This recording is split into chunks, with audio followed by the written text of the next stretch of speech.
Assalamu alaikum সবাইকে. This is me Dr. Khadijatul Kubra and I am back again with another skin care tips. আজ আপনাদের সাথে কথা বলবো রাতের স্কিন কেয়ার টিপস নিয়ে. রাতে আমরা কিভাবে স্কিন কেয়ার করব. সাধারণত দেখা যায় আমরা যারা বাইরে যাই রেগুলার আমাদেরকে মেকআপ করতে হয় বা একটা মাইল্ড টোনের মেকআপ করতে হয় বা মেকআপ না করলেও আমাদের বাসায় গেলে সারাদিনের ধুলাবালি ময়লা জমে, তাই অবশ্যই বাসায় গিয়ে কিন্তু ডাবল ক্লিনজিং করাটা খুবই প্রয়োজন. অবশ্যই ট্রাই করবেন একটা মাইল্ড ক্লিনজার ইউজ করে ডাবল ক্লিনজিং করবেন এবং আপনার পার্টিকুলার ফেসের প্রবলেম বেসড যদি কোনো ক্লিনজার থাকে সেটা কিন্তু ইউজ করবেন. আর তার আগে মেকআপ রিমুভ করার জন্য অবশ্যই একটা মাইসেলার ওয়াটার বা অয়েলি ক্লিনজার ইউজ করবেন. তাহলে যেটা হবে আপনার স্কিনের ইমপিউরিটিসগুলো সব দূর হয়ে যাবে, মেকআপটা ভালোভাবে প্রপার ওয়াশ হবে এবং কোনো মেকআপ জমে থাকবে না.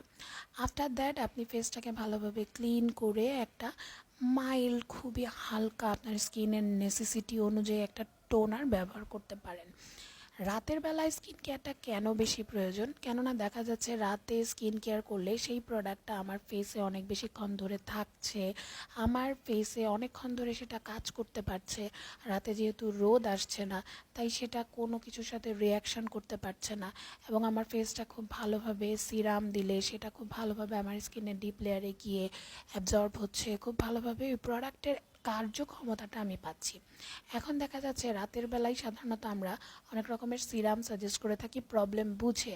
এখন আপনার স্কিনের যেই প্রবলেম সেই প্রবলেম অনুযায়ী আপনি একটা সিরাম ইউজ করতে পারেন. সিরামটা যখন আপনার ফেসে অ্যাবজর্ব হয়ে যাবে তখন আপনার যদি কোনো পার্টিকুলার কোনো ক্রিম বা কিছু থেকে থাকে আপনার কোনো প্রবলেমের জন্য সেটা আপনি অ্যাপ্লাই করতে পারেন, আদারওয়াইজ কিন্তু কোনো কিছু দেবার কোনো প্রয়োজন নেই.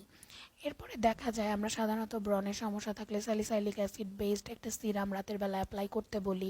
দেখা যাচ্ছে হাইপার পিগমেন্টেশনের সমস্যা থাকলে আলফা আরবিউটিন সিরাম আমরা রাতের বেলা অ্যাপ্লাই করতে বলি, কিন্তু সেটাও কিন্তু খুব বেশি পরিমাণে না, খুবই অল্প পরিমাণে নিয়ে আপনার ফেসে কিন্তু সেটা অ্যাপ্লাই করতে হবে এবং আপনি তারপরে ঘুমিয়ে পড়বেন. সকালবেলা উঠে আপনি আবার অ্যাজ ইউজুয়াল আপনার রেগুলার রুটিনে চলে যাবেন.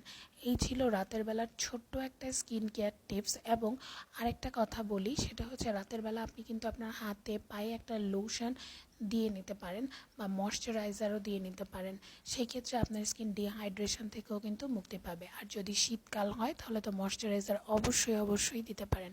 আজকের এই ছোট্ট টিপস ছিল রাতের বেলার স্কিন কেয়ার সম্পর্কে. কেমন লাগলো ভিডিও অবশ্যই আমাকে কমেন্ট করে জানাবেন এবং সবাই অবশ্যই ভালো থাকবেন, সুস্থ থাকবেন, আমার জন্য অনেক অনেক দোয়া করবেন. খোদা হাফেজ. আসসালামু আলাইকুম.